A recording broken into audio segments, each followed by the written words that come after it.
Alléluia. Alléluia. Que le nom du Seigneur soit béni. Alléluia. Est-ce que vous êtes heureux ce matin d'être encore dans sa présence? Alléluia. Est-ce que vous êtes heureux d'être là où les bénédictions coulent en abondance? Alléluia. Parce qu'il a dit, il est bon. Il est bon pour les frères de demeurer ensemble. Parce que c'est là qu'il envoie la bénédiction et la vie avec abondance. Alléluia. C'est pourquoi vous êtes heureux. Vous devez être heureux d'être à la maison du Seigneur chaque jour. Alléluia. Parce que David l'a dit, une heure dans tes parvis vaut mieux que 1000 ailleurs. Alléluia. Que le nom du Seigneur soit béni ce matin. Amen et amen. Alléluia. Oh, nous sommes heureux. Amen. Nous sommes heureux d'être ici ce matin. Alléluia. Amen. Soyez heureux. Je crois que Paul a dit d'être toujours heureux.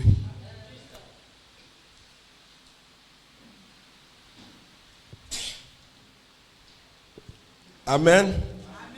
Soyez toujours heureux, dit l'apôtre Paul. Amen. Amen. Et nous savons que les temps sont difficiles. Les temps sont très difficiles. Amen. Et le diable essaie d'enlever notre joie. Amen. Est-ce que vous savez qu'il ne peut pas enlever notre salut? Amen. Il ne peut pas enlever notre salut. Amen. Il sait que nous sommes sauvés. Donc il ne peut pas enlever notre salut, mais il essaie d'enlever notre joie. Amen. Amen. Il essaie par toutes sortes de circonstances, par toutes sortes de choses, par toutes sortes d'épreuves. Alléluia. D'enlever la joie qui était en nous. Amen. Mais pas notre salut. Que Dieu soit béni. Alléluia. Soyez en feu ce matin. Amen. Je crois que le pasteur est allé de l'autre côté à Ondoutré. Mais nous sommes là ce matin parce que nous voulons reprendre le cours normal de l'église. Amen. Nous voulons que l'église continue de fonctionner normalement et nous allons faire l'effort pour que l'église continue de fonctionner normalement et que tous les dimanches, tous les vendredis comme avant, nous allons faire l'effort de maintenir le cap. Amen. Parce que nous avons beaucoup de choses, nous avons beaucoup de pensées. Amen. La Bible dit que l'évangile doit être prêché partout. L'évangile doit être prêché dans toutes les nations. C'est alors que viendra la fin. Amen. Nous allons prendre 2 portions des Écritures. Dans Genèse chapitre 18.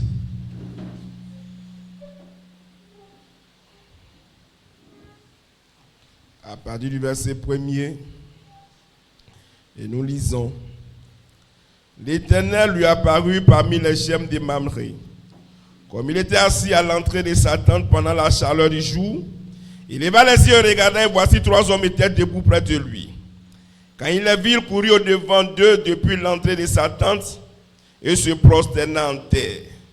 Il dit, Seigneur, si j'ai trouvé grâce à tes yeux, ne passe point, je te prie, loin de ton serviteur. Permettez qu'on apporte un peu d'eau pour laver les pieds et reposez-vous sous cet arbre. J'irai prendre un morceau de pain pour fortifier votre cœur, après quoi vous continuerez votre route, car c'est pour cela que vous passez près de votre serviteur. Il répondit, fais comme tu l'as dit. Amen.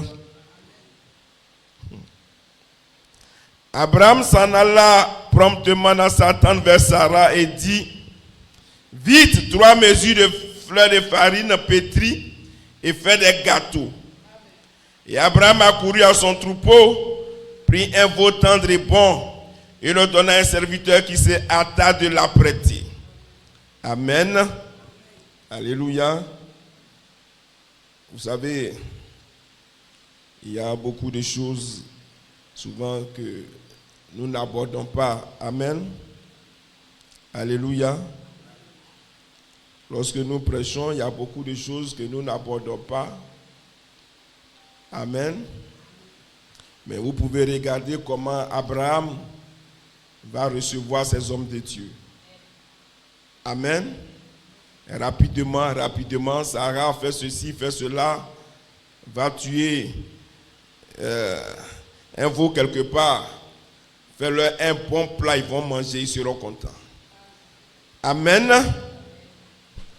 Et parfois, ces révélations aussi manquent au peuple de Dieu, qui ne savent pas discerner la présence du Seigneur.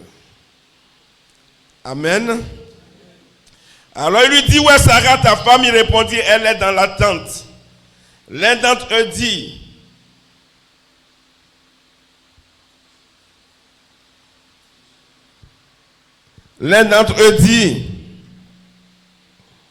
où est Sarah, ta femme? Et il répondit, elle est là dans la tente.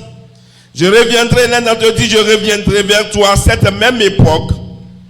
Et voici, Sarah, ta femme, aura un fils. Sarah écoutait à l'entrée de la tente, il était derrière lui. Abraham et Sarah étaient avancés en âge. Et Sarah ne pouvait plus espérer avoir d'enfant. Amen. Sarah n'avait même plus d'espérance. Amen. Elle n'espérait même pas. Elle n'espérait en rien. Amen. La Bible dit Sarah ne pouvait plus espérer. Elle n'espérait même plus. Tellement elle était découragée. Année après année, elle attend cet enfant. Année après année, des prédicateurs lui disent tu auras un enfant. Année après année, on parle que tu seras béni. Année après année, mais tu ne vois rien arriver. Amen. Alléluia. Alléluia. Chaque fois on chante la bénédiction, on chante que tu seras heureux, on chante que ça ira, mais ça ne va pas du tout. Amen. Et un moment arrive où tu perds toute espérance. Amen. Amen. Et Sarah avait perdu toute espérance. Et elle a commencé même à rire de Dieu, à douter des promesses de Dieu. Maintenant que je suis vieille, aurais-je encore des désirs? Mon Seigneur aussi est vieux. L'Éternel dit à Abraham, pourquoi donc Sarah a-t-elle ri en disant, est-ce que vraiment j'aurai un enfant, moi qui suis vieille? Y a-t-il rien qui soit étonnant de la part de l'Éternel? Amen. Et Dieu pose la question, est-ce qu'il y a quelque chose qui est très difficile pour Dieu? Est-ce qu'il y a quelque chose que Dieu ne peut pas faire? Est-ce qu'il y a quelque chose que Dieu ne peut pas réaliser? Alléluia. Mais pourquoi tu doutes? Mais pourquoi tu n'as plus d'espérance? Alléluia. Amen. Au temps fixé, je reviendrai vers toi. À cette même époque, Sarah aura un enfant. Alléluia. Sarah mentit en disant, je n'ai pas ri, car elle eut peur. Mais il dit, au contraire, tu as ri. Ces hommes se levèrent pour partir et les regardèrent du côté de Sodome. Abraham alla avec eux pour les accompagner. Alors l'Éternel dit, cacherai à Abraham ce que je vais faire. Abraham deviendra certainement une grande nation. Une nation grande et puissante. Et en lui seront bénies toutes les nations de la terre. Amen. Abraham sera un grand. Ce sera une grande nation. Il sera l'héritier. Amen. Alléluia. De cette terre. Par conséquent, je ne peux pas cacher à Abraham les choses. Amen. Alléluia. Abraham est devenu quelqu'un de très important. Et Dieu dit à Abraham, il ne peut plus cacher ses secrets à Abraham. Amen. Alléluia. Et c'est comme cela. Dieu ne nous cachera pas ses secrets. Amen.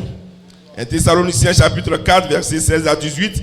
Car car le Seigneur lui-même, avec un cri de commandement, avec une voix d'archange et avec la trompette de Dieu descendra du ciel, et les morts en Christ ressusciteront premièrement.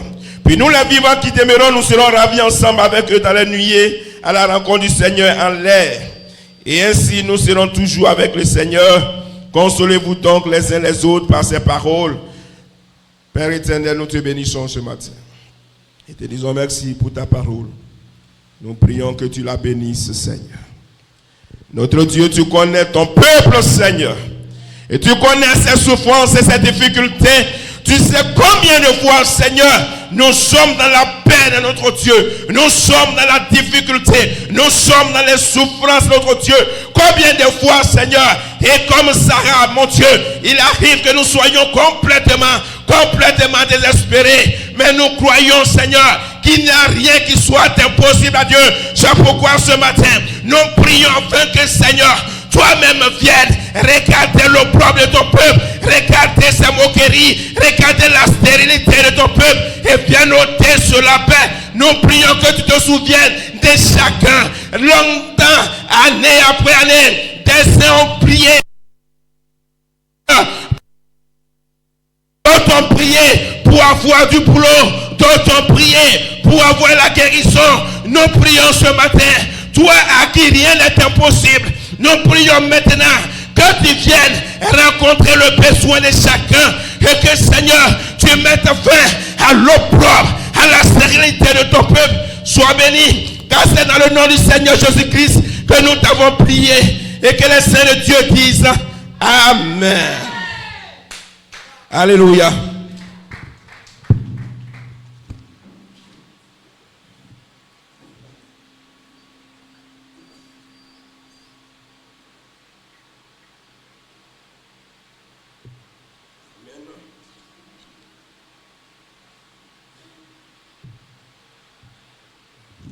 Que Dieu vous bénisse.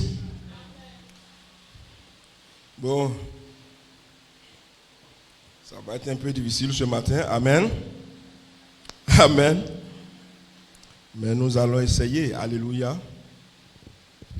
Et sachez que j'ai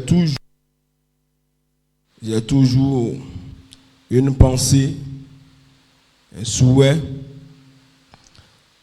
Frère Branham pouvait dire que lui voudrait voir les gens s'attacher à Dieu et non à un homme. Que les hommes aient une relation personnelle avec leur Dieu. Amen. Et que c'était son désir. Et moi j'ai un désir, c'est d'essayer autant que je peux, avec ma petite connaissance, d'essayer de vous aider à comprendre. Amen. À comprendre beaucoup de choses, à comprendre le temps dans lequel vous vivez, à comprendre les Écritures.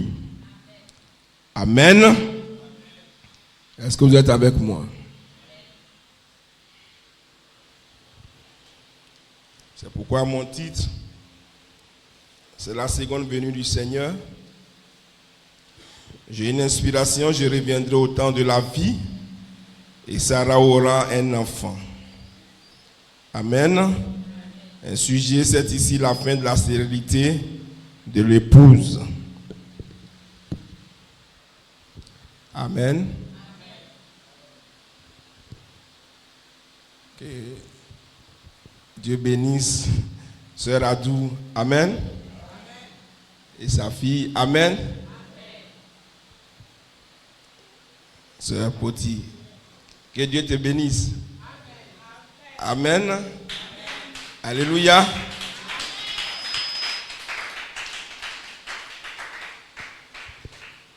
Je crois que déjà nous savons que quelqu'un a eu l'entrée en 6e et le CP dans cette église. Amen. Nous savons que quelqu'un a eu le BPC dans cette église. Amen. Et nous croyons certainement que quelqu'un aura le bac dans cette église. Alléluia. Amen. Donc nous prions qu'il en soit ainsi. Nous prions que Dieu vous bénisse dans toutes choses. Hein? Amen. Nous prions que Dieu vous bénisse aussi bien sur le plan matériel que sur le plan spirituel. Amen. Ne pensez pas que nous ne souhaitons pas la bénédiction matérielle des gens. Amen. Amen. Vous devez comprendre. Souvent, quand on est sur la chair, on tape un peu sur la bénédiction matérielle. Amen. Ou bien on tape un peu sur les histoires d'argent. Amen. Ce n'est pas parce qu'on ne veut pas l'argent ou on n'aime pas l'argent. Amen. Mais c'est parce qu'on veut plus que vous soyez dirigés, attirés vers les choses spirituelles. Amen. Parce que les choses matérielles sont éphémères. Amen. Mais elles durent à toujours.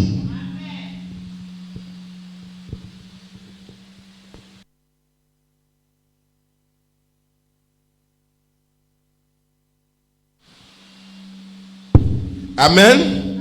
Donc c'est la raison pour laquelle très souvent vous nous voyez vraiment parler de ces choses-là. Amen. Cela ne veut pas dire que nous ne souhaitons pas la bénédiction. Amen. Matériel des gens. Amen. Soyez avec moi. J'ai conscience que souvent nous disons et nous prêchons des choses un peu difficiles. Amen. Et pour ceux qui sont nouveaux, ou même pas, il y a des gens qui ont duré dans ce message, peut-être même qui ne comprennent pas grand chose. Amen. Frère Branham dit, quand vous mangez quelque chose et que vous tombez sur une partie qui est un peu dure, que vous ne pouvez pas manger, amen, vous mettez la partie dure de côté et puis vous continuez à manger. Amen. Donc, ce que vous comprenez, faites en sorte de le vivre. Amen. Marchez de cette manière. Ce que vous savez, ce que vous comprenez, vous le prenez et vous marchez avec. Amen. Alléluia. Ce que vous ne comprenez pas, le temps viendra où vous allez le comprendre. Amen. C'est comme ça on marche. La vie est comme ça. Amen. Tu mets un enfant au monde, c'est pas tout de suite le voici les grands. Non.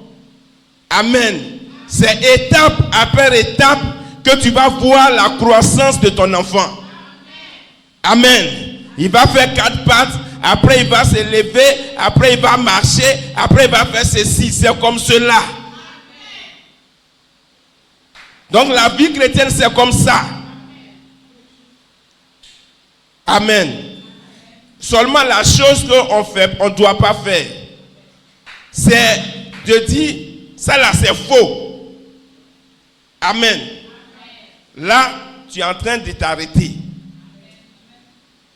Ça, j'ai du mal à comprendre. Mais ce que je comprends, je marche avec ça. Amen. C'est comme ça on avance. Mais quand tu vas commencer à dire ça là c'est faux, ça là c'est faux, là tu es en train toi-même de te retrancher. Amen. Frères et sœurs, soyez avec moi.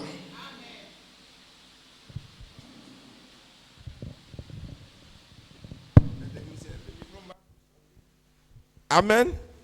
Amen. Ok. Donc, je vais revenir sur certaines choses, simplement comme ça, et on va parler un peu. J'ai l'impression que les 2 premiers micros étaient mieux que celui-là. Amen. Donc, on va aller un peu pas à pas, et on va essayer de comprendre. Amen. Nous disons beaucoup de choses que vous avez du mal peut-être à saisir. Amen. Jésus même a dit à ses disciples, j'ai beaucoup de choses à vous dire. Est-ce que vous comprenez? Il dit, moi j'ai beaucoup de choses à vous dire, mais vous ne pouvez pas les supporter. Je préfère l'ancien micro.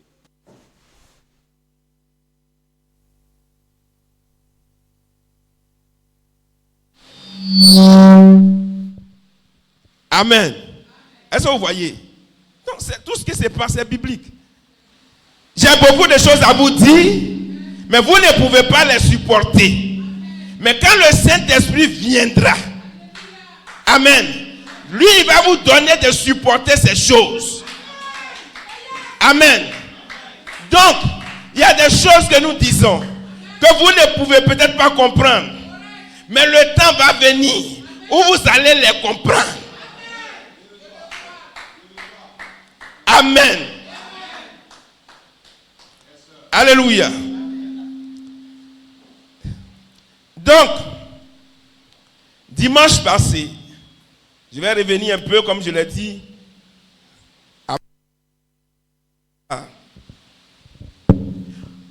On va aller un peu doucement, lentement aujourd'hui. Amen. Parce que j'ai toujours deux manières d'apporter les choses. Parfois, là, c'est boum, boum, boum, boum, boum, boum. Tu comprends ou tu ne comprends pas le jour là. Moi, ça ne m'intéresse pas. Amen. Voilà. Maintenant, il y a des jours aussi, c'est doucement, doucement. Amen. Et je vous ai dit que il faut qu'on prenne le temps d'abord d'ensemencer le terrain. Amen. Il faut qu'on prenne le temps d'abord de poser la fondation. Quand tu as dit j'ai posé la fondation, Paul aussi a dit qu'il a posé la fondation. Amen. Donc il faut d'abord qu'on pose la fondation et puis ensuite on va venir bâtir là-dessus. Amen. On sera en train de faire boum, boum, boum, boum. Là au moins, on sait qu'il y a quelque chose qu'on a déjà posé comme fondation. Amen. Donc, je vais encore essayer de revenir sur cette affaire d'affection fraternelle. Je vais essayer de revenir sur les histoires de partie A, partie B. Mais je vous dis en même temps que partie A, partie B, même là. Même ce que j'ai préparé là, même là, on ne va même pas trop rentrer dedans. Amen. Parce que c'est des choses, comme je disais dimanche passé, c'est doucement, on doit manger ça. Un peu, un peu. Il ne faut pas que ça finisse. Amen. Mais ça ne va pas finir. Parce que le Seigneur, il renouvelle nos forces. Amen. Nous sommes comme des aigles. Amen. Et il renouvelle. Il renouvelle, il renouvelle. Quand nous-mêmes on pense que c'est fini, c'est là on voit que ça devient encore. Amen. Nous vivons des choses et je sais que vous vivez ces choses. Amen. Alléluia. Aujourd'hui c'est doucement. Hein? Avant, quand j'ai commencé à prêcher, quand on me dit comme ça, quand on va nous dire comme ça, ah frère, dimanche, tu vas prêcher. Ou bien, en tout cas, on a un culte spécial, tu vas intervenir. Parfois même, je ne sais même pas ce que je vais dire. Amen. Tu es là, tu vas fouiller, fouiller, fouiller, fouiller. Amen. Afin de trouver quelque chose à dire. Amen. Et quand tu as dit ça, tu as fini de dire, tu dis, ah, ils n'ont qu'à me donner au moins 5 mois encore. Ben, c'est fini. Il n'y a plus rien. Amen. Alléluia. Mais j'ai dit ça au pasteur et à l'ancien Adou. Amen. Aujourd'hui, même quand on me dit qu'il faut prêcher même là, tellement c'est versé. Amen.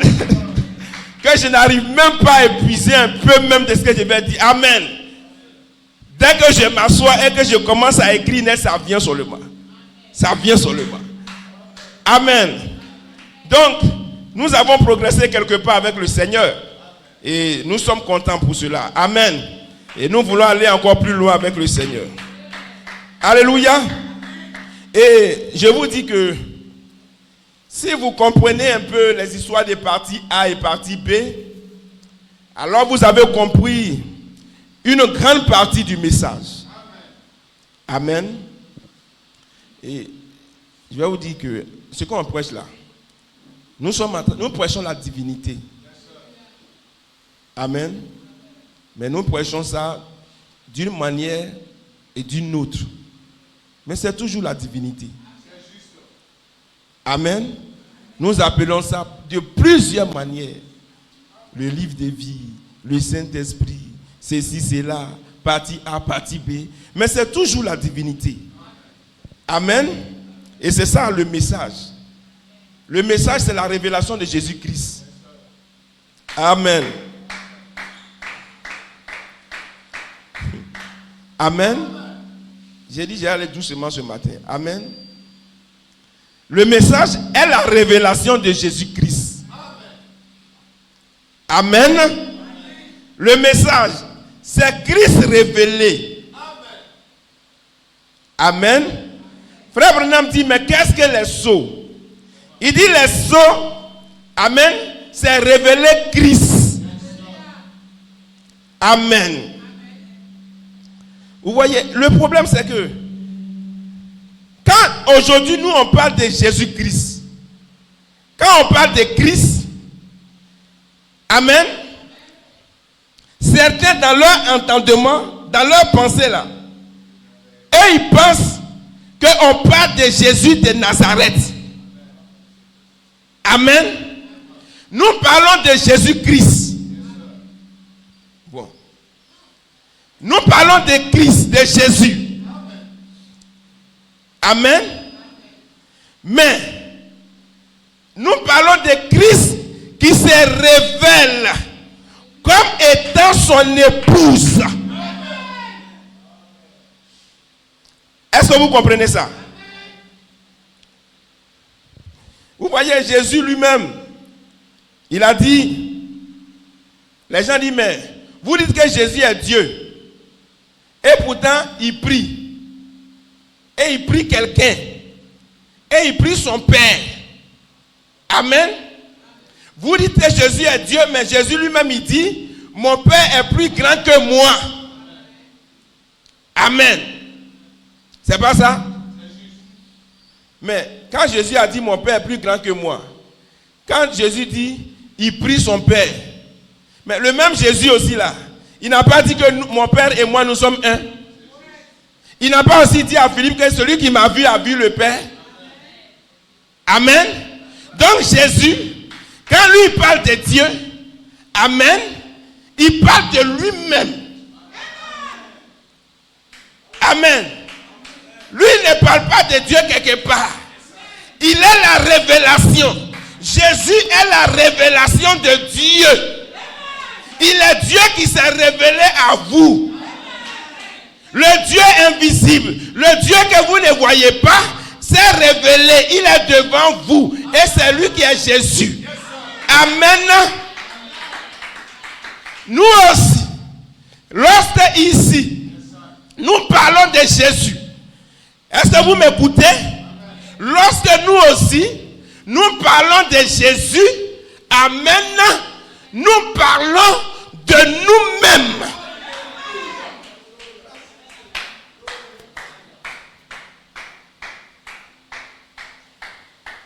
Frère, d'après les gens, on dit c'est fort. Amen. Amen. Et Christ Jésus, amen, s'est révélé. C'est la raison pour laquelle nous croyons, alléluia, que Jésus-Christ s'est révélé en Malachie 4. Que William Marion Branham était la révélation de Jésus-Christ. Nous croyons que Frère Coleman était la révélation de Jésus-Christ. Alléluia. Et nous croyons aujourd'hui, alléluia, que le quintuple ministère, que l'épouse est la révélation de Jésus-Christ. Amen. Je parle doucement matin. Amen. Quelqu'un a dit, amen, Voilà ce que Frère Branham a dit. Ça, quelqu'un a posté ça. Et Frère Branham dit, il pense que, écoutez-moi très bien, il pense que vous devez appartenir à une certaine église. Sinon, vous ne pouvez pas aller au ciel. Frère Branham dit, écoutez bien. Croire ça, c'est antichrist. Je dirais ceci. Si vous croyez un tel esprit, vous êtes perdu.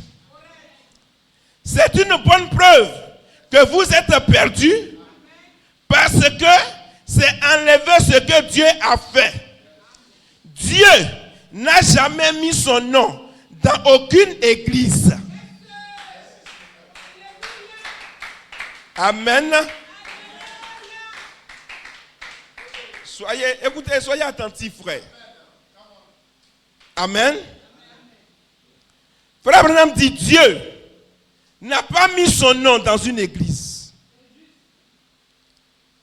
Vous voyez, quand tu prends la citation comme ça, tu vas dire, ah, vous voyez, Frère Branham l'a dit, hein, il n'y a pas le nom de Dieu dans une église. Donc, si je vais au baptême, je peux être sauvé.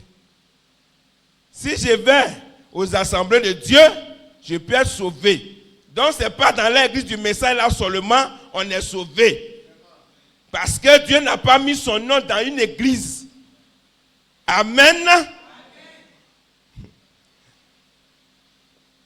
On est arrivé au temps de la fin. Amen. Soyez mûrs d'entendement.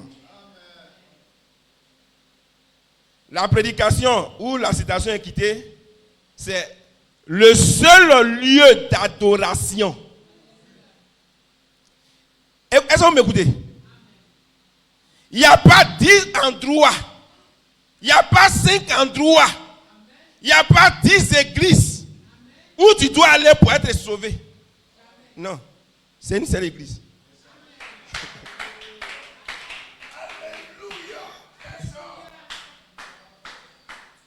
Oh, je ne sais pas si aujourd'hui ils vont me comprendre. Hein? Amen. Il y a un seul lieu d'adoration. C'est le titre du message. Un seul endroit où tu peux aller adorer. Si tu ne vas pas adorer là-bas, tu es perdu. Amen. Il y a un seul lieu où Dieu a placé son nom. Là où Dieu a placé son nom. Si tu ne vas pas là-bas pour prier, tu vas en enfer.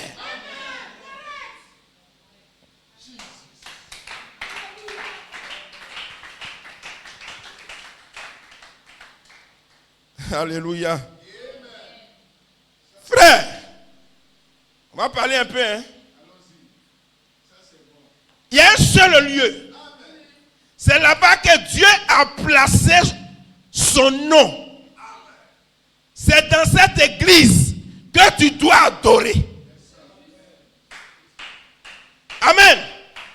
On va le dire comme ça. Il y a une seule église où vous devez adorer. Il y a un seul lieu où vous devez adorer.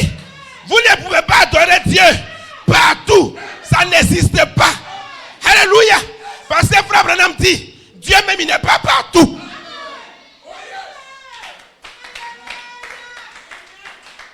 Amen. Frère Branham dit, Dieu est partout par son omniscience.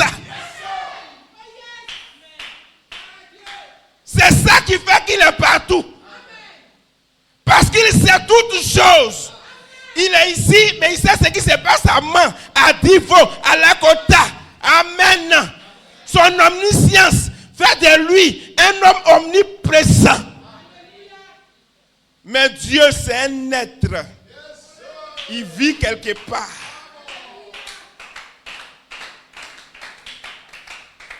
Amen. Ce matin, j'étais un peu touché. Hein? Mais on va pas laisser le diable nous affaiblir. Amen. Amen. Dieu donc a mis son nom en un endroit. Amen. Mais où est-ce qu'il a mis son nom? Maintenant même le problème est quel est son nom? Quel est le nom de Dieu? Où est-ce qu'il a mis son nom? Oh frère, soyez matures.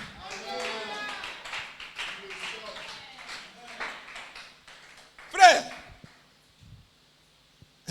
souvent quand je viens à l'évangélisation ici le vendredi, j'ai dit, les gens de Branham là, ils comprennent la parole. Hein?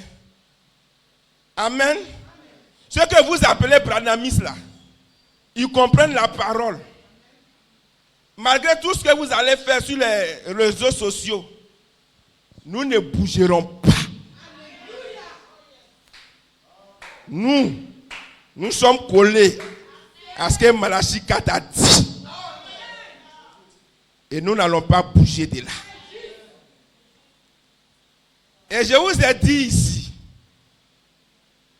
quelqu'un a pris la Bible et il dit dans Ésaïe, l'enfant qui va naître s'appelle Emmanuel.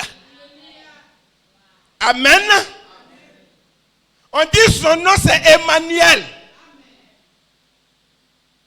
Amen. Les gens disent que le nom de quelqu'un on ne change pas. Amen. S'il est au Malio, il est où? Son nom ça ne doit pas changer. Est-ce que vous m'écoutez même? Souvent quand vous prenez ceux qui ont ballon, je ne sais pas dans d'autres carnivals où ils peuvent voir ça. Peut-être quand vous allez voir chez les Arabes là-bas, où Franck Kessie est en train de jouer, ils vont dire qu'est-ce qui bon, il y a une manière en tout cas, ils vont voir leur manière de prononcer. Amen. Est-ce que vous êtes avec moi? Amen. Parce que les gens disent que le nom ne change pas. Amen. C'est faux. Et c'est vrai. Amen. Il y a un nom qui change. Mais il y a un nom qui ne change pas. Amen. Quand la Bible a dit, je vous enverrai Élie. Amen. Alléluia. Les disciples ont demandé à Jésus. Mais nous on croyait que les scribes nous ont dit, Élie doit venir premièrement. Mais où il est Élie? On n'a pas vu Élie. Toi tu dis Élie doit venir. On nous a dit Élie doit venir avant que le Christ n'apparaisse. On n'a pas vu Élie. Toi tu dis tu es le Messie. Amen. Jésus dit, moi je vous dis, Élie est déjà venu.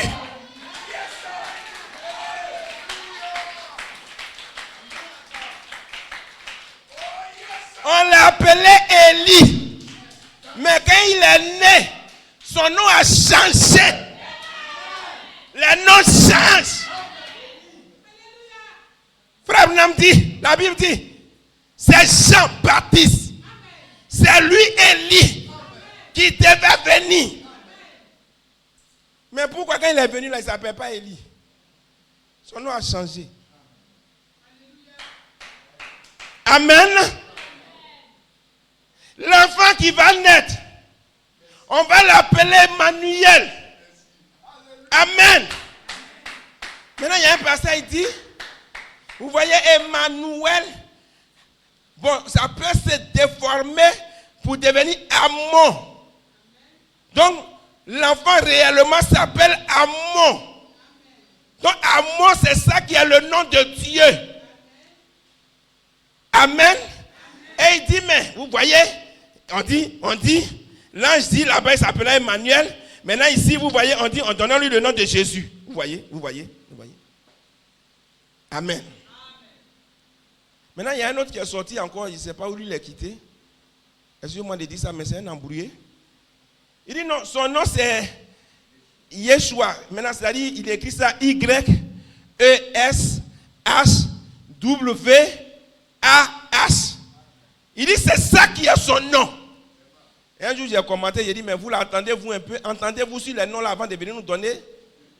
Il y a un qui dit ça s'appelle Amon, toi tu viens dire Yeshua, on ne sait plus, c'est quel nom? Attendez-vous vous d'abord. Amen. Donc il est venu, il dit ça s'appelle Yeshua. Donc il lui a contredit son camarade. Donc cela se base sur le nom. Amen. Mais la Bible a dit quoi? La Bible dit l'enfant qui va naître là, il va s'appeler Emmanuel. Maintenant, il a laissé de côté un autre passage de la Bible dans le même Ésaïe. Amen. Je vais trouver puis on va lire.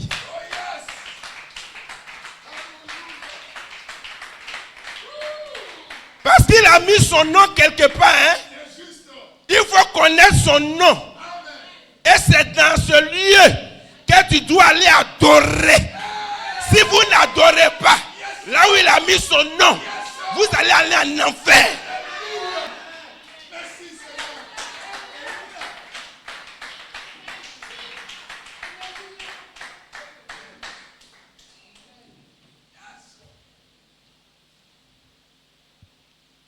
Amen. Est-ce que vous êtes avec moi?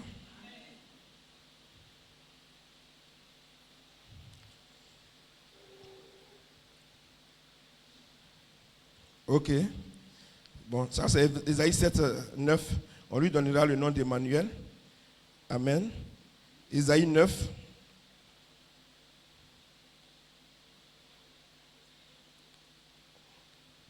Oh, j'espère que... Laissez-moi trouver. Amen. Aussi un ancien... Ok, Ésaïe 9, verset 6. Car un enfant nous est né, un fils nous est donné, la domination reposera sur son épaule. Maintenant ici, on va lui donner des noms encore. On l'appellera. Quand l'enfant là va naître là, on va l'appeler admirable. On va l'appeler conseiller. On va l'appeler Dieu puissant. On va l'appeler Père éternel. Et on va l'appeler Prince de paix. Mais pourquoi toi tu es bloqué sur Emmanuel là? Pourquoi tu te bloques sur Emmanuel? Mais on dit aussi on va l'appeler admirable. Pourquoi ça t'a pas interpellé? On dit on va l'appeler Prince de paix. Pourquoi ça t'a pas interpellé? On dit on va l'appeler Dieu puissant. Pourquoi ça t'a pas interpellé? Amen. Voici la révélation. Le nom de quelqu'un, le nom selon Dieu, c'est la nature de la chose.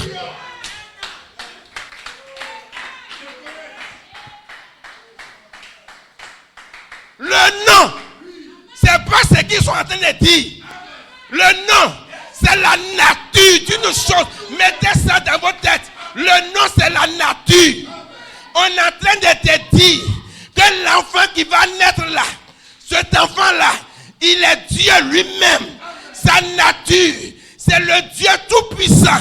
C'est le prince de paix. C'est le Père éternel. C'est lui qui va naître comme un enfant. Celui que tu appelles bébé là, fais attention à lui. C'est Dieu tout-puissant. C'est son nom qui est là. C'est sa nature.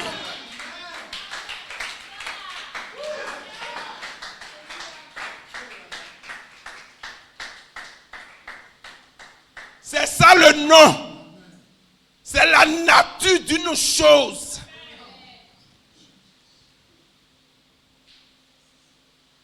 Je ne sais pas. Moi, quand je suis assis comme ça, et puis je vois, les gens s'embrouillent dans fait des dénos là, ça m'énerve trop même. Des gens qui n'ont aucune révélation de rien du tout. C'est un gars qui est là, il dit, un homme est là, il dit, il est ange, et puis vous aussi vous croyez. Un homme dit, il est ange. Un homme comme moi va venir me dire, il est ange, et puis moi j'y crois. Un gars comme ça, est-ce que vous avez bien de l'écouter? Toi, tu n'es pas un ange, tu fais quoi lâcher? Hein? Parce qu'un ange, c'est un messager. Toi, tu viens prêcher que tu as une révélation de Yeshua, mais tu n'es pas un ange.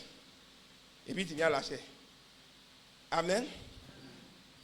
Toi, tu ne sais pas qu'au temps de Jésus, il y a un homme qui est venu sur la terre. Il a dit, moi que vous voyez, je suis un homme, mais c'est moi Dieu. Si un homme a pu dire qu'il est Dieu, c'est dire qu'il est ange, là, ça qui est le problème pour toi. Des bandes de voyous.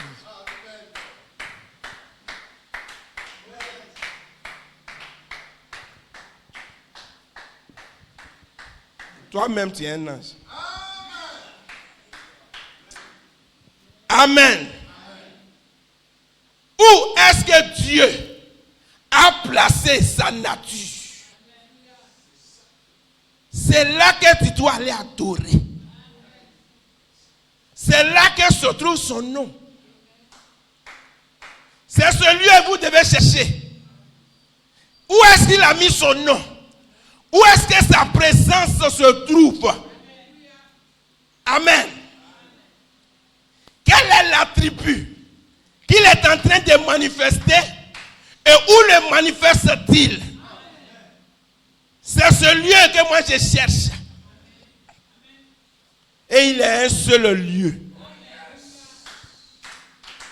Et son nom aujourd'hui, c'est l'écriture sur la muraille.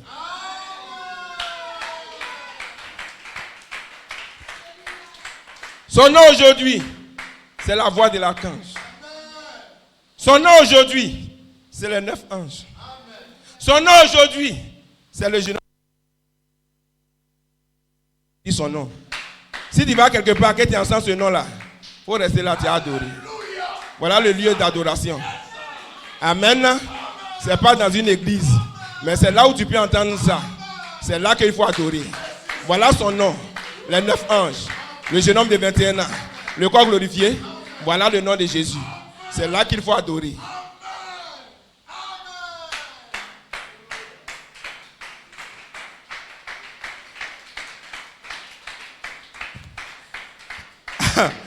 Alléluia. Oh, que Dieu vous bénisse. Frère, est-ce que vous êtes avec moi ce matin? Amen. Et donc ce matin, je dis, j'allais légèrement parler un peu de la partie A et de la partie B. Mais je vais parler surtout de l'affection fraternelle. Amen. Alléluia. Et comprenez, j'espère que vous allez me comprendre. Amen. Je vais lire quelque chose et puis on va continuer.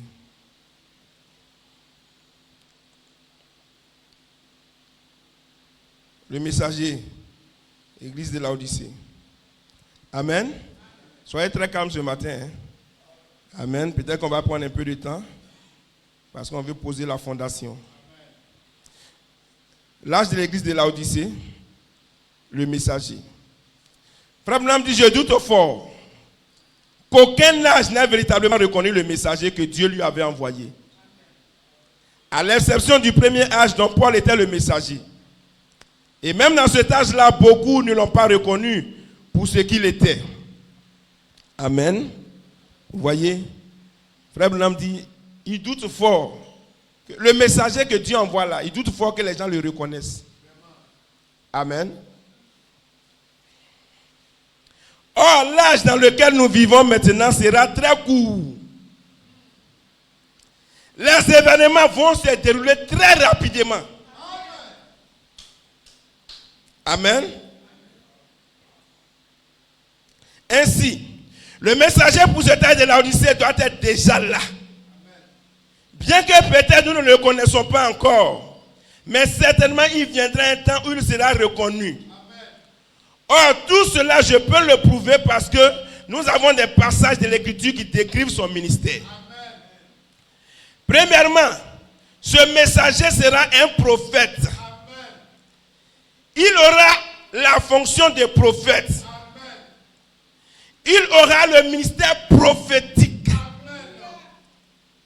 Ce ministère sera solidement fondé sur la parole. Car lorsqu'il donnera une prophétie ou qu'il aura une vision, elles seront toujours axées sur la parole. Et elles s'accompliront toujours.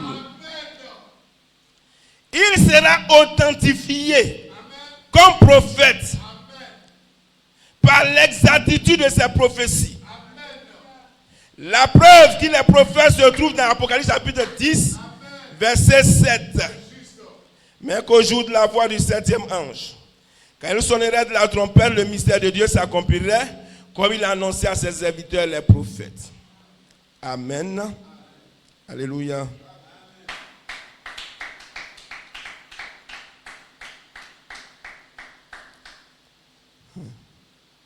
Or, cette personne que ce verset appelle un ange dans la version du roi Jacques, amen, il dit, mais qu'au jour de la voix du 7e ange, et Frère Branham dit, celui que ce verset appelle ange,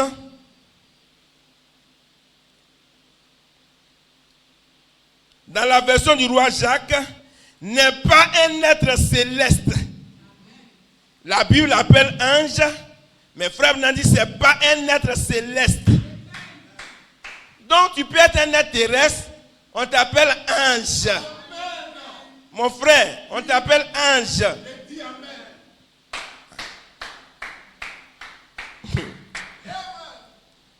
Amen.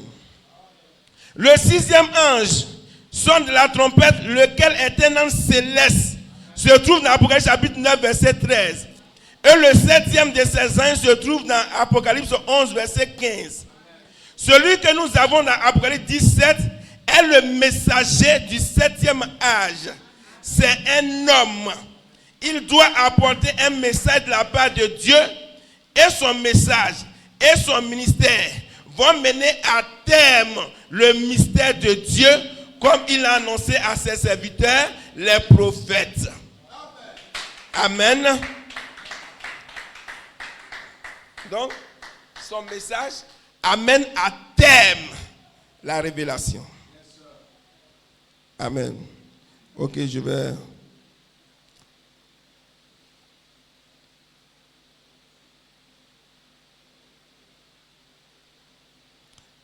Je vais lire quelque chose qu'on dit souvent ici.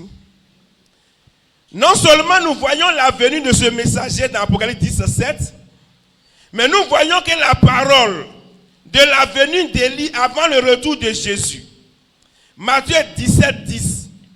Les scribes lui firent cette question. Pourquoi donc les scribes disent-ils qu'Élie doit venir premièrement? Et Jésus dit, il est vrai qu'Élie doit venir et rétablir toutes choses avant la venue de notre Seigneur. Élie doit revenir pour une œuvre de restauration dans l'église. C'est ce qui est dit dans Malachie 4, 5. Voici, je vous enverrai Élie le prophète avant le jour grand et redoutable. Il ramènera le cœur des pères à leurs enfants et le cœur des enfants à leurs pères, de peur que je vienne frapper le pays d'interdit. Il ne fait absolument aucun doute qu'Élie doit revenir avant la venue de Jésus. Alléluia. Il a une œuvre précise à accomplir. Cette œuvre est la partie de Malachie 4, 6 qui dit qu'il ramènera le cœur des enfants vers leur père. Ce qui nous fait savoir que cette œuvre précise est celle qu'il doit accomplir en ces temps. Et c'est ce qu'il a déjà accompli. Amen. Asseyez-vous, on va lire. Amen. Ce qui nous fait savoir que cette œuvre précise est celle qu'il doit accomplir en ces temps. C'est ce qu'il a déjà accompli, la partie qui dit qu'il ramènera le cœur des pères vers les enfants. Quand le ministère d'Élie était ici en Jean-Baptiste. Luc chapitre 1, verset 17. Amen. Tout ça, on en a déjà parlé. Amen. Ok. Il marchera devant Dieu avec l'esprit et la puissance d'Élie pour ramener les cœurs des pères vers les enfants et les rebelles à la sagesse des justes, afin de préparer au Seigneur un peu bien disposé. Avec le ministère de Jean, les cœurs des pères ont été ramenés vers les enfants. Nous le savons parce que Jésus l'a dit. Mais il n'est pas dit que le cœur des enfants ont été ramenés vers les pères. Amen. Cela doit encore se faire. Le cœur des enfants du dernier jour seront ramenés au Père de la Pentecôte. Jean, lui, il a préparé les pères pour les amener. Amen. Oh là là. Excusez-moi. Jean a préparé les pères pour les ramener à Jésus. Pour que Jésus puisse accueillir les enfants dans la bergerie. À présent, ce prophète sur qui descendra l'esprit d'Élie préparera les enfants à accueillir à nouveau Jésus. Amen. Alléluia. Donc, lorsque on a pris ces ministères, je crois que ici, nous l'avons vraiment expliqué de long en large. Amen. Le ministère de Jean-Baptiste a ramené le cœur des pères aux enfants. Il était Élie. Amen. Et il a ramené le cœur des pères aux enfants. Le cœur des pères aux enfants. Mais le ministère d'Élie, qui devait venir après encore, dans Malachie chapitre 4, verset 6, lui devait ramener le cœur des enfants. Les enfants, c'est vous et moi. Les enfants que nous sommes, nous devons être ramenés au Père. Et nos pères, c'est les pères de la Pentecôte. Amen. Pierre, Jean, Jacques, Paul. Amen. Ce sont les pères. Et Élie doit nous ramener à ceux-là. Amen. Alléluia. Parce que nous devons avoir le même ministère. Amen. Le ministère que vous voyez dans la Bible, que vous lisez dans la Bible, ce même ministère, avant que Jésus ne vienne encore. Amen. Mon ombre est là. Si quelqu'un est malade, on doit le mettre où il y a mon ombre. Et il sera guéri. Vous devez revoir ces mêmes ministères. On n'a pas peur de dire ça. Moi, c'est ce que j'ai dit. J'ai dit que dans le message, vous voyez, les gens, comme quand ils ne peuvent pas manifester quelque chose, alors ils vont déformer la parole. Ce n'est pas comme ça on fait. Amen. Quand Dieu te dit qu'il faut monter, il faut monter. Il ne faut pas dire à Dieu, non, c'est trop haut, il faut descendre ça en bas vers mon niveau. Dieu ne va jamais faire ça. Parce que dans tous les cas, s'il t'a dit de monter, il va pouvoir un moyen pour que tu puisses monter pour toucher la chose. Oh, est-ce que vous êtes avec moi, frère? Amen. Si Dieu te dit, il faut monter, toi tu vois que, mais le truc là, je ne peux pas, je saute même, je ne peux pas. Il ne faut pas dire Dieu, c'est trop haut, il faut envoyer ça en bas. Il ne va pas envoyer en bas. Amen. Il faut dire, je vais toucher. Maintenant, Dieu là, il va trouver quelque chose, tu vas monter pour toucher. Amen.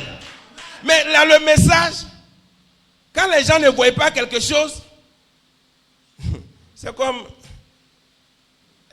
on était quelque part, puis il dit, ouais, il y a un pasteur, ouais.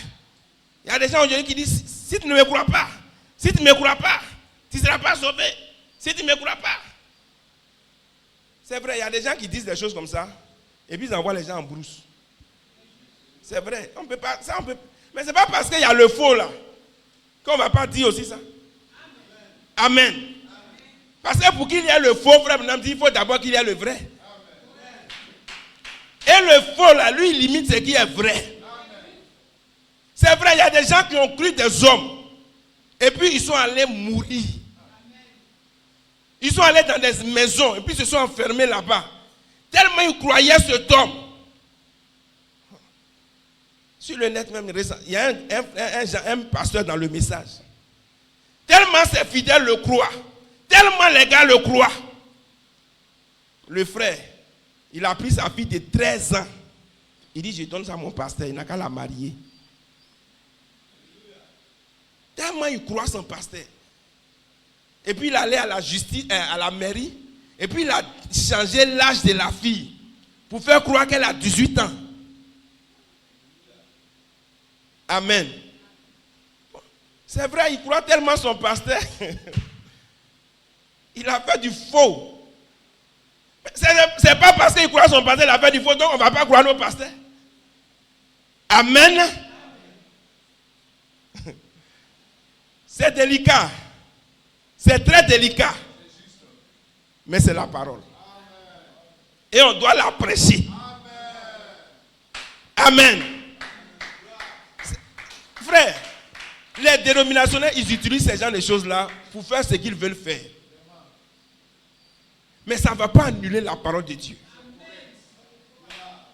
Souvent, le gars, il va te dire, vous qui êtes venus ici, là, moi, le pasteur, j'ai bien un iPhone. Dernier cri là, c'est quoi? Un iPhone 13. J'ai dit, aujourd'hui où on est là, je veux iPhone 13. Débrouillez-vous. Avant de quitter l'église, même si vous êtes 10, débrouillez-vous pour me trouver iPhone 13. Amen. Peut-être eux-mêmes, tout l'argent ils ont sur eux là, mais ça ne vaut même pas. iPhone 13, c'est combien? Moi, je ne connais pas les prix des trucs là-haut. Voilà, bon, disons 1 million. Amen. Là, les frères même qui sont là, l'argent qui est sur eux-mêmes, ça ne vaut même pas 900 000 ou bien 1 million. Il dit, débrouillez-vous. Ah, chacun est là. Ça n'arrive pas. Ah bon, les gars, c'est qu'il faut que j'appelle le gestionnaire. Débrouille-toi avant que vous ne partiez à l'église. Débrouillez-vous. Avant que vous n'alliez à la maison. Là. Moi, le pasteur, il va avoir mon iPhone 13. Et les frères vont se débrouiller. Amen. Quand d'autres vont aller à la maison, vraiment, pasteur là aussi. Amen. Et c'est pas bon. Amen. Et c'est pas bon. Mais Élie, même quand il est venu chez la femme, là, il a fait quoi aussi? Bon, lui là, c'est un vrai homme de Dieu, non? Élie là. Lui, c'est un vrai homme de Dieu, vous le croyez? Il dit, madame, gâteau que tu as là, il faut donner moi à manger. Moi là, j'ai homme de Dieu, c'est ça là que moi j'ai à mon fils. Si ça là, on a mangé, il dit, moi, il m'a fou. Il dit, tu veux mourir ton fils. Dieu, donne-moi. Bon, est-ce que c'était vous-même là? Vous allez croire que lui là, c'est un vrai homme de Dieu? Vous allez dire, homme de Dieu, moi, mon enfant va mourir, puis il dit, donne-moi ça. Amen. Vous n'allez même pas croire. Quand ta camarade va venir, ton frère va venir. Est-ce que tu sais qu'il y a un homme de Dieu qui est venu chez nous ici là? Nous, nos petits mangés, on voulait manger là. Il dit, on n'a qu'à lui donner. Il a dit, c'est quel homme de Dieu sale. En même temps, vous ne connaissez pas les plaisantins qui roulent à bien ici là. Vous dites, homme de Dieu, homme de Dieu. Amen. Frère, c'est parce que la limite entre le vrai et puis le faux là, c'est mince, très très mince. Et on ne connaît pas. Amen. Mais je vais vous donner, Dieu va nous aider un peu. Vous allez comment? Dieu va nous aider un peu. Vous savez comment? C'est pourquoi il vient à nous à 3 phases. Amen. Dans la première phase, amen. Tu vois un ministère, il t'enseigne la parole. C'est clair comme de l'eau de roche. Amen.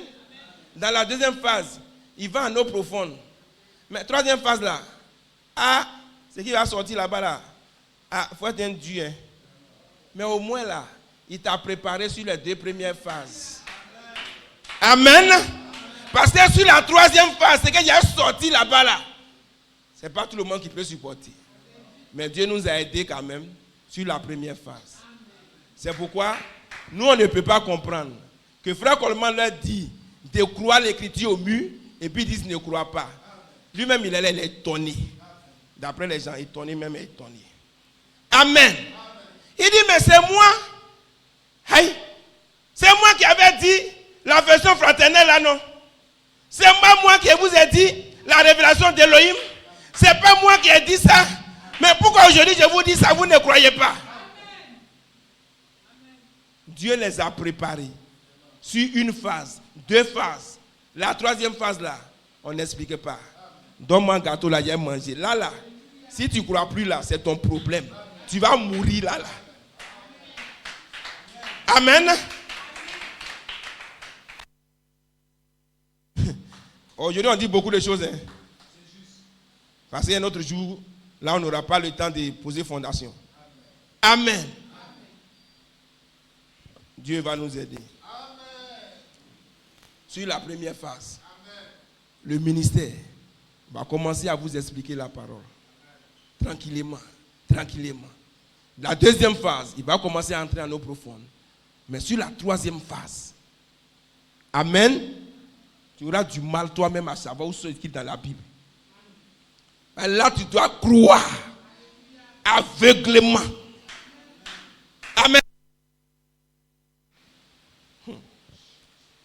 J'espère que ce que je suis en train de dire là, vous méditez, hein, vous comprenez. Quand un jour des déclarations vont sortir quelque part, ne dites pas, ah, cette parole est dure. Alléluia. Puisque ce messager, je vais continuer rapidement. Amen.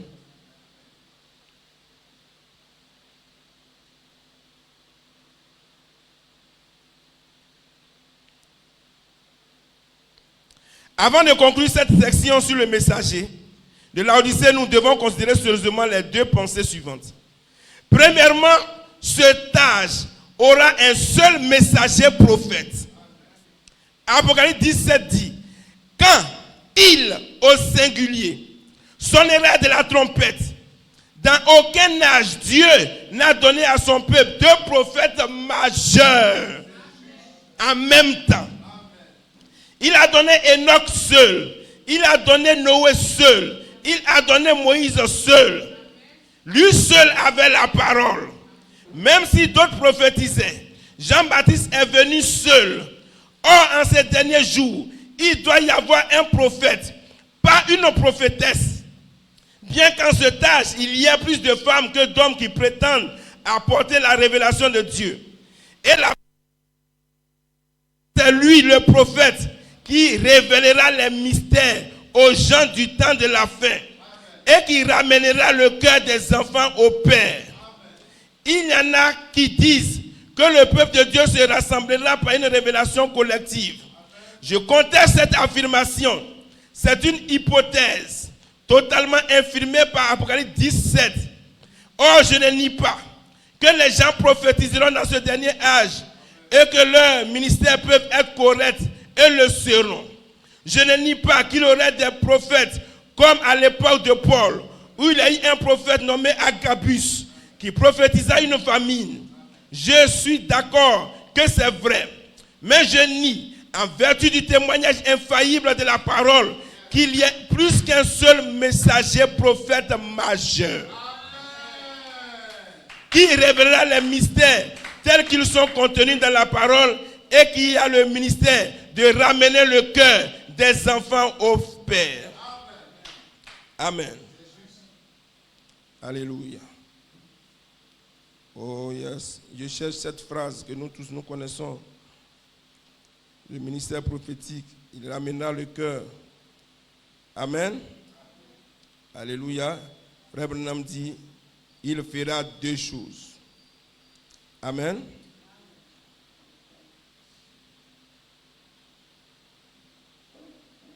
Laissez-moi chercher, si j'ai trouvé, je vais le lire.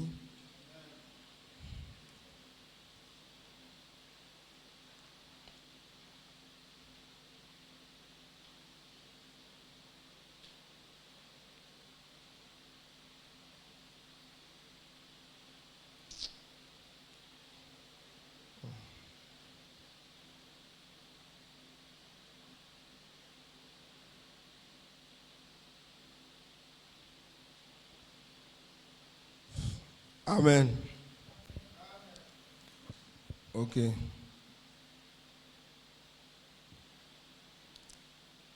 Excusez-moi une minute.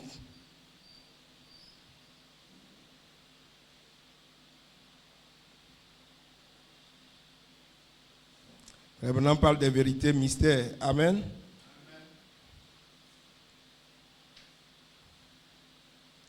Ok, pour ne pas trop perdre le temps. Frère Branham dit que ce messager prophète fera deux choses. Il ramènera le cœur des enfants au Père, selon Malachie chapitre 4, versets 5 à 6. Amen. Deuxièmement, Frère Branham dit, deuxièmement, il révélera le mystère caché des 7 tonnerres. Et que ce sont ces mystères qui, divinement révélés, ramèneront littéralement la foi des enfants vers les pères. Amen. Je dis ça parce que je vais arriver quelque part. C'est le messager prophète qui révèle les mystères cachés des 7 tonnerres. Est-ce que vous êtes avec moi? Je veux que vous suiviez parce qu'il y a quelque chose que je veux dire. Parce que mon titre, c'est la seconde venue du Seigneur. Donc il y a quelque chose que je veux dire. Et je veux que vous suivez ça pas à pas. Amen. Ok. Oh, il fallait que je trouve ça quand même. Mais ce n'est pas grave. Amen.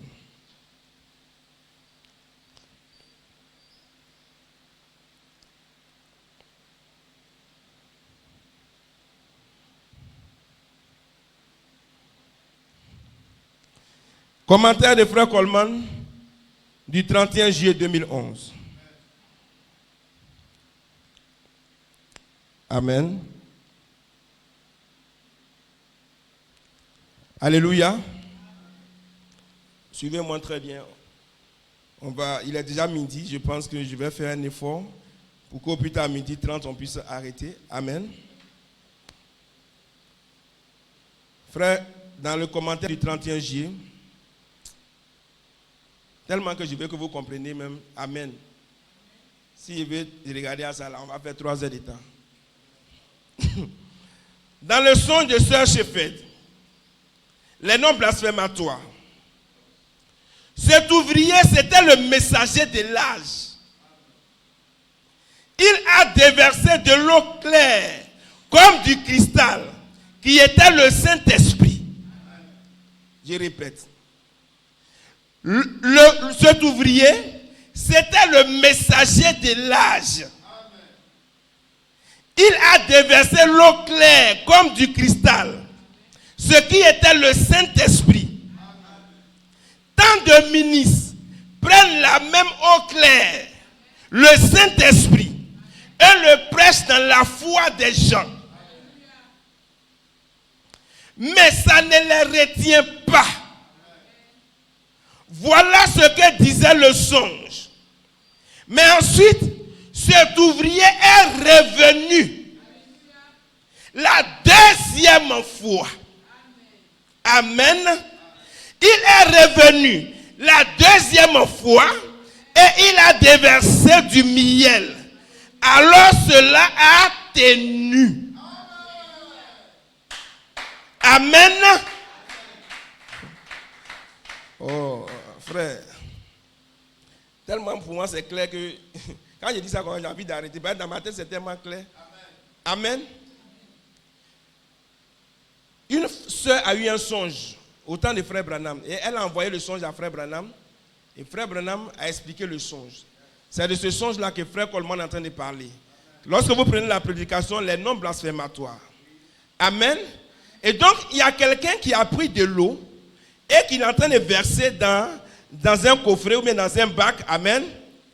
Mais cette eau-là, elle ne restait pas. Amen. Et nous avons l'explication. Frère Coleman dit que l'ouvrier qui était en train de verser de l'eau là, c'est le messager de l'âge. Mais quand il verse l'eau, ça ne reste pas. Donc, qu'est-ce qui doit se passer? Il doit revenir la deuxième fois. Quand il revient la deuxième fois, alors en ce moment maintenant, ça peut coller. Amen. Et il dit, cette eau qu'il est en train de verser, c'est le Saint-Esprit. Mais ça ne peut pas rester. En d'autres mots, les gens ne peuvent pas recevoir le Saint-Esprit. Est-ce que vous me suivez? En d'autres mots, le ministère de Malachie 4 ne peut pas vous donner le Saint-Esprit. Amen. Il prêche. Ils vont prêcher. Tous ceux qui sont dans le message. Il dit, il prêche le Saint-Esprit dans la foi des gens. Mais ça ne peut pas coller. Ils ne peuvent pas recevoir le Saint-Esprit. Alléluia. En ce moment, l'ouvrier doit revenir une deuxième fois pour verser. Ça pourra coller. Amen. S'il ne revient pas, la deuxième fois, s'il ne vient pas, ça ne pourra jamais coller. C'est pourquoi nous avons lu le texte d'Abraham. Dieu est venu vers Abraham et Sarah. Il dit, Sarah, tu auras un enfant. Sarah, tu auras un enfant. Mais pour que la promesse devienne une réalité, Sarah, il faut que moi, Dieu, je revienne une seconde fois. Quand je vais revenir, c'est en ce moment que tu auras cet enfant. Mais ce que je fais aujourd'hui, je te donne une promesse. Je te donne la promesse que tu auras un enfant. Mais l'enfant là, pour que tu l'aies vraiment, moi Dieu, je dois revenir au temps de la vie. L'ouvrier a versé l'eau. Les gens cherchent le Saint-Esprit. L'ouvrier, le message de Malachie 4 a apporté le Saint-Esprit. Mais les gens ne peuvent pas recevoir le Saint-Esprit avec ça. Il doit revenir une seconde fois comme étant la voix de l'archange. C'est en ce moment que les gens peuvent recevoir le Saint-Esprit.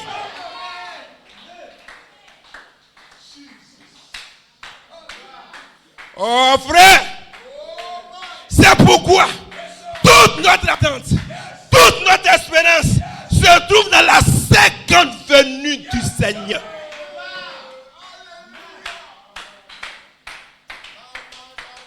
Tout ce que nous espérons, j'ai dit tout ce que nous espérons sur la terre est connecté à la seconde venue.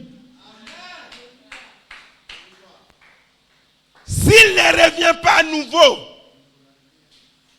c'est terminé pour nous. Oh, est-ce que je me fais comprendre? C'est pourquoi nous on prêche toujours la seconde venue. Nous la prêchons sous plusieurs formes. Parce que c'est là que sont cachées nos bénédictions. S'il ne revient pas, il n'a fait que la promesse à Sarah. Mais s'il ne revient pas, Sarah ne peut pas avoir son enfant. Non, monsieur. Amen. Mais qu'est-ce que le cri de commandement? La promesse du Seigneur. Dieu nous a fait une promesse.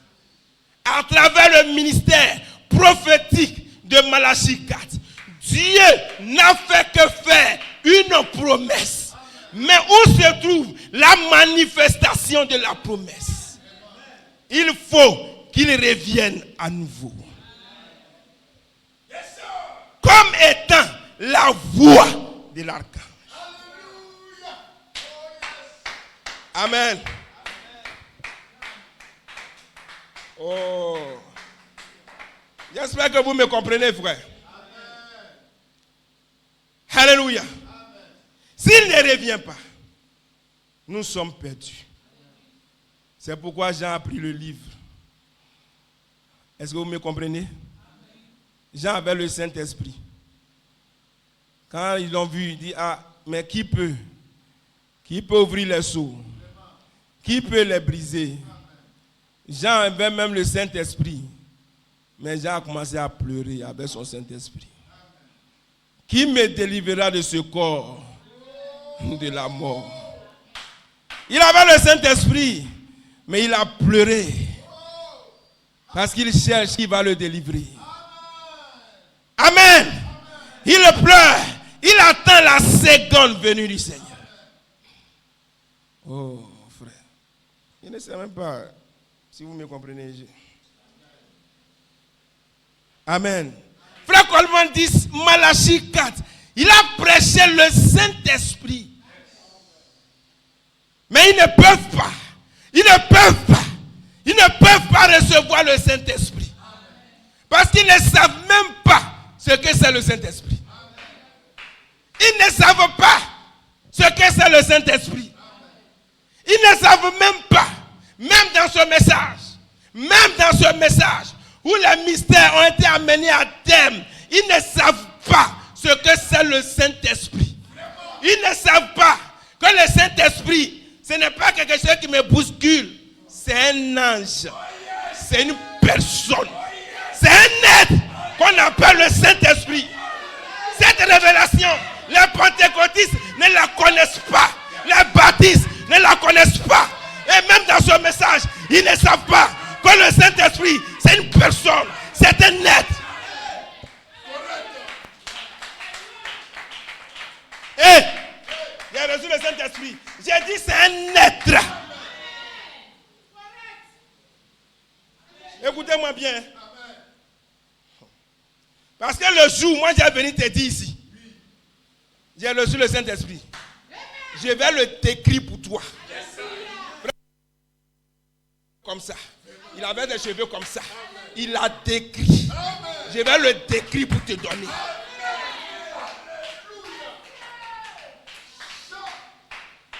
Maintenant écoutez. Maintenant ce jour-là, faites très attention. Je place le fondement pour que vous compreniez. Hein? Parce que quand ces choses vont arriver, on ne va plus expliquer. Ce jour-là, faites très attention. Alléluia. Parce que là, c'est Jésus, le ministère de Jésus lui-même. C'est ça qu'on appelle le ministère de Jésus-Christ. Ce jour-là,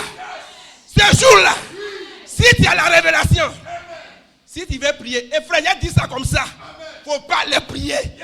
Viens me voir.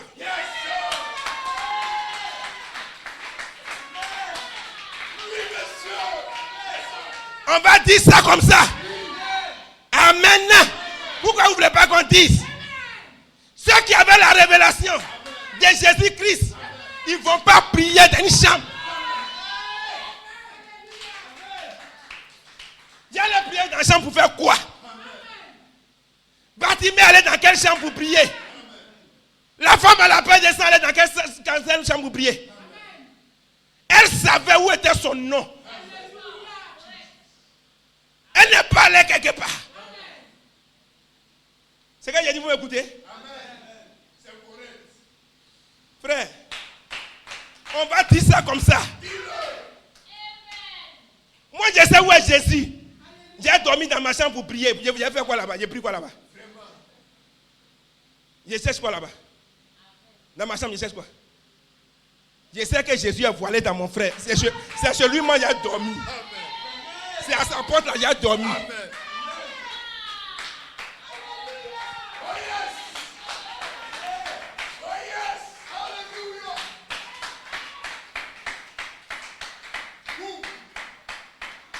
Quand Jésus se promène dans la Bible, vous ne le voyez pas.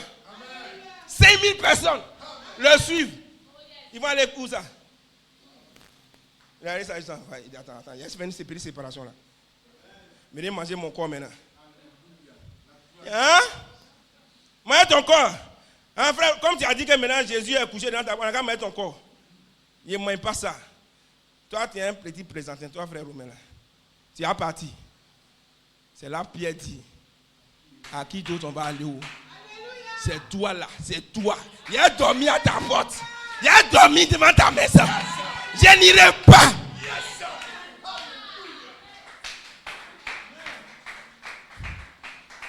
Amen. Parce qu'il va faire un test. Alléluia. Il va te tester maintenant. Amen. C'est pourquoi la troisième phase, c'est compliqué. C'est compliqué. C'est compliqué. Parce que là, Dieu est voilé. Dieu est voilé. Amen. Et ça devient compliqué. On ne sait plus. Est-ce que c'est Dieu? Est-ce que c'est pas Dieu? Ils ont peur. Ils ont peur. Ils disent, Julien prend son affaire là. C'était Dieu. Oh frère. La partie là, c'est compliqué. C'est pourquoi ils ont eu peur de la troisième phase, du troisième bout de Branham. On vous dit dans les églises, l'homme là, c'était un grand serviteur de Dieu. Mais à la fin là, il a dévié. À la fin là, il dit que lui il est Dieu. Il a dévié. Parce que quand on arrive là, on ne sait plus, c'est toi qui es Dieu, ou bien c'est qui? Dieu au ciel, ou bien il est sur la terre. On ne sait pas. On a peur. On se méfie.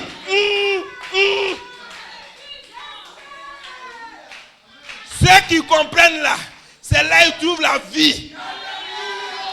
Yes, sir.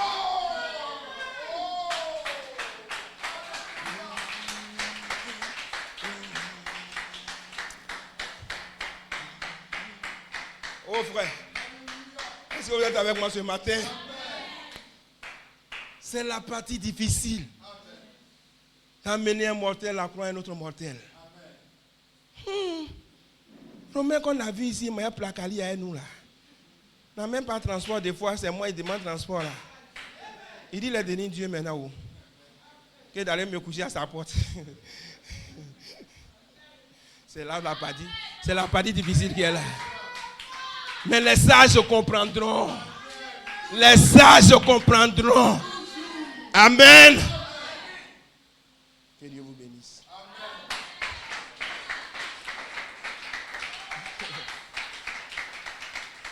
Est-ce qu'on peut terminer le message là même? Amen. Ils ont commencé à avoir peur de la partie, la troisième phase.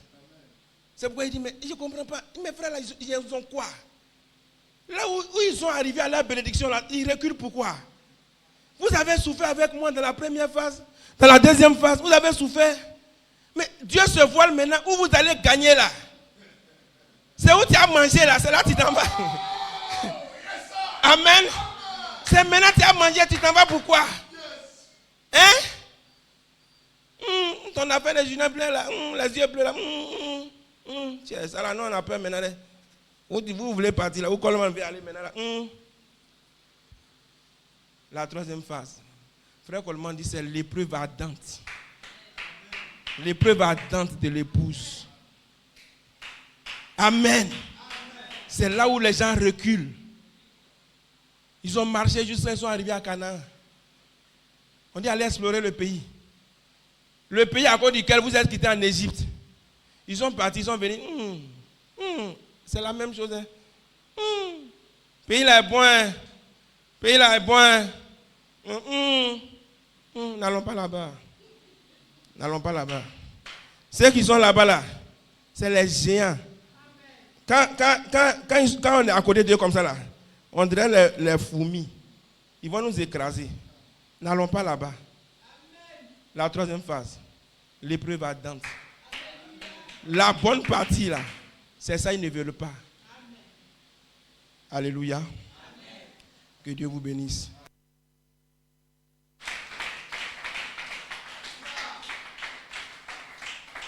Bon, je n'ai même pas touché partie A, partie B, tout ça là. Je vous ai dit, quand c'est doux là, on ne mange pas tout. On mange un peu. Ça peut aller aujourd'hui, c'est bon? Vous pouvez aller à cette révélation là. Alléluia. Amen. Il doit revenir une seconde fois. C'est là que nous serons heureux, frère. C'est quand il revient la deuxième fois. Amen. Je n'ai pas terminé le message. Si Dieu me fait grâce, dimanche prochain, on va terminer. Amen. Est-ce que vous aimez ça, frère? Si vous voulez qu'on revienne dimanche prochain encore, amen, vous pouvez acclamer le Seigneur simplement.